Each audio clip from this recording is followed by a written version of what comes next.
Hello friends, வணக்கம். Welcome to Malathi's art kitchen. Friends, நாம் இன்னைக்கு ரொம்பவே ஈஸியாக கறி குழம்பு டேஸ்ட்டில் முட்டையை வச்சு முட்டை குழம்பு எப்படி சமைக்கிறதுன்னு பார்க்க போகிறோம். இதை உடச்சி விட்ட முட்டை குழம்புன்னு சொல்லுவாங்க. இது சாதம், இட்லி, தோசை, சப்பாத்தி கூடலாம் சேர்த்து சாப்பிட ரொம்பவே சூப்பராக இருக்கும். நான் எப்படி சமைக்கிறேனோ அதே மாதிரி சமைங்க. சரி, இப்போ நம்ம சேனலை சப்ஸ்கிரைப் பண்ணாதவங்க சப்ஸ்கிரைப் பண்ணிக்கோங்க. இப்போ வாங்க நம்ம வீடியோக்குள்ளே போகலாம்.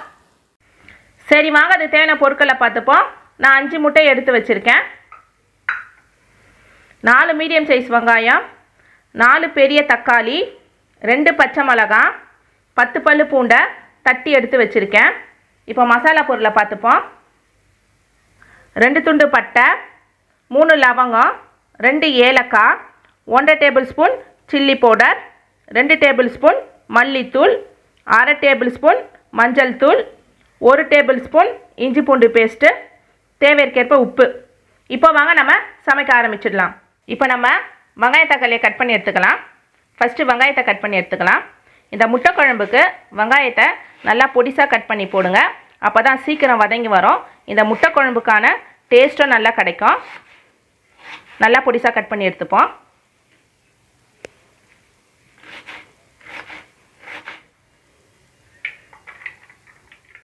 இப்போ நம்ம தக்காளியை கட் பண்ணி எடுத்துக்கலாம். தக்காளியை நல்லா நீல வாக்கில் கட் பண்ணி எடுத்துக்கோங்க. இந்த மாதிரி நல்லா மெலிசாக கட் பண்ணி எடுத்துக்கோங்க.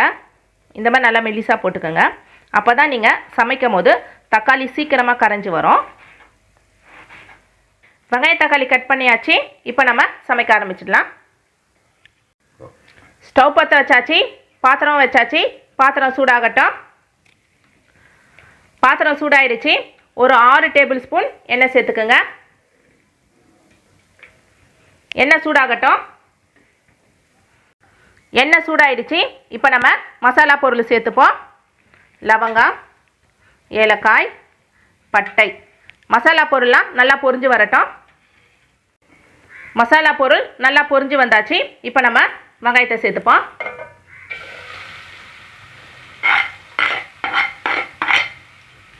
வெங்காயம் நல்லா கோல்டன் ஃப்ரை ஆகிற வரைக்கும் வதக்கி விட்டுட்டே இருங்க.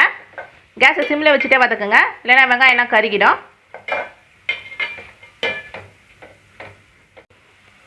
வெங்காயம் பாருங்கள் நல்லா கோல்டன் ஃப்ரை ஆகிடுச்சு. இப்போ நம்ம இடித்து வச்ச பூண்டை சேர்த்துப்போம்.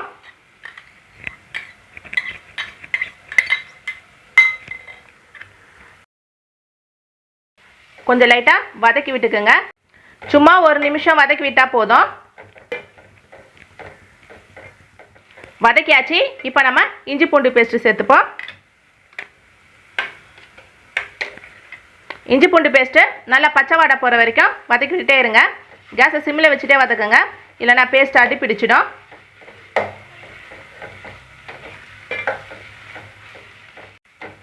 இஞ்சி பூண்டு பேஸ்ட்டு நல்லா பச்சை வாடை போயிடுச்சு. இப்போ நம்ம மசாலா பொருள் சேர்த்துப்போம். மல்லித்தூள், சில்லித்தூள், மஞ்சள் தூள், தேவைக்கேற்ப உப்பு. மசாலா பொருள் நல்லா பச்சை வாடை போகிற வரைக்கும் வதக்கிக்கிட்டே இருங்க.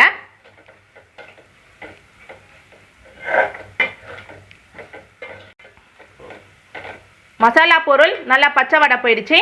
இப்போ நம்ம பச்சை மிளகாய் சேர்த்துப்போம். இது கூடவே நம்ம தக்காளியை சேர்த்துப்போம்.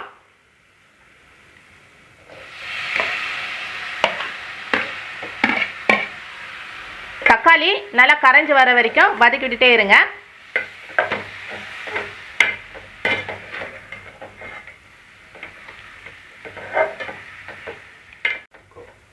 பாருங்க, தக்காளி நல்லா கரைஞ்சி வந்தாச்சு.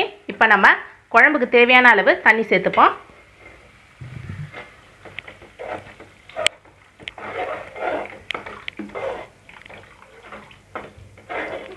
இந்த அளவுக்கு போதும். குழம்பு நல்லா கொதித்து வரட்டும். அது வரைக்கும் கேஸை மீடியம் ஃப்ளேமில் வச்சுட்டு அப்படியே விட்டுடுங்க. பாருங்கள், கேஸை சிம்மில் வச்சுட்டு ஒரு 5 நிமிஷத்துக்கு நம்ம அப்படியே விட்டுட்டோம். குழம்பு நல்லா கொதித்து வந்தாச்சு. குழம்பு நல்லா கிரேவி ஆகிடுச்சு. இப்போ நம்ம முட்டையை சேர்த்துக்க போகிறோம். நம்ம உடச்சி விட்ட முட்டை குழம்பு தான் செய்ய போகிறோம். அதுக்கு கேஸை சிம்மில் வச்சுடுவோம். முட்டையை உடச்சி ஊற்றிக்கலாம்.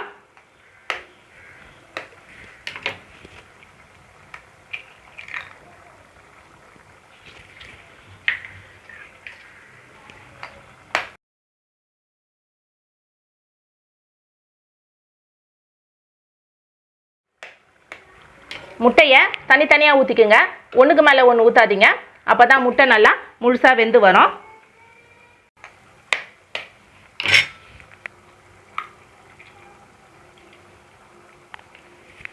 பாருங்கள், நம்ம எல்லா முட்டையும் உடச்சி ஊற்றியாச்சு.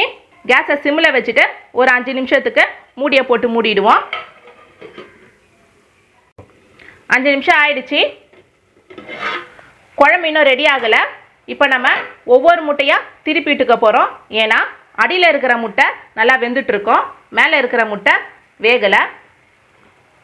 திருப்பிட்டுப்போம்.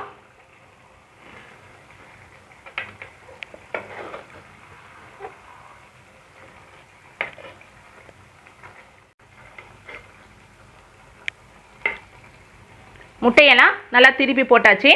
இதை கேஸை சிம்மில் வச்சுட்டு மூடியை போட்டு ஒரு 5 நிமிஷத்துக்கு அப்படியே விட்டுடுவோம். 5 நிமிஷம் ஆயிடுச்சு. இப்போ எப்படி வந்திருக்குன்னு பார்ப்போம். பாருங்கள், முட்டை நல்லா 2 பக்கமும் வெந்திருக்கு. இப்போ நம்ம டேஸ்ட்டு பார்த்துப்போம். டேஸ்ட்டு ரொம்பவே சூப்பராக இருக்குது. கிட்டத்தட்ட கறி குழம்பு லெவலுக்கு இருக்குது. இதை குழந்தைங்களாம் நல்லா விரும்பி சாப்பிடுவாங்க. நம்மளுடைய சூப்பரான உடச்சி விட்ட முட்டை குழம்பு ரெடி ஆயிடுச்சு. இப்போ நம்ம கொத்தமல்லியை தூவி இறக்கிட வேண்டியது தான்.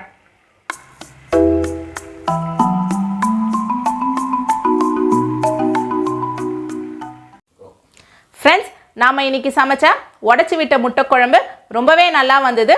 நீங்களும் உங்கள் வீட்டில் கண்டிப்பாக ட்ரை பண்ணி பாருங்கள். நம்ம நெக்ஸ்ட் வீடியோவில் சந்திப்போம். Thank you, by.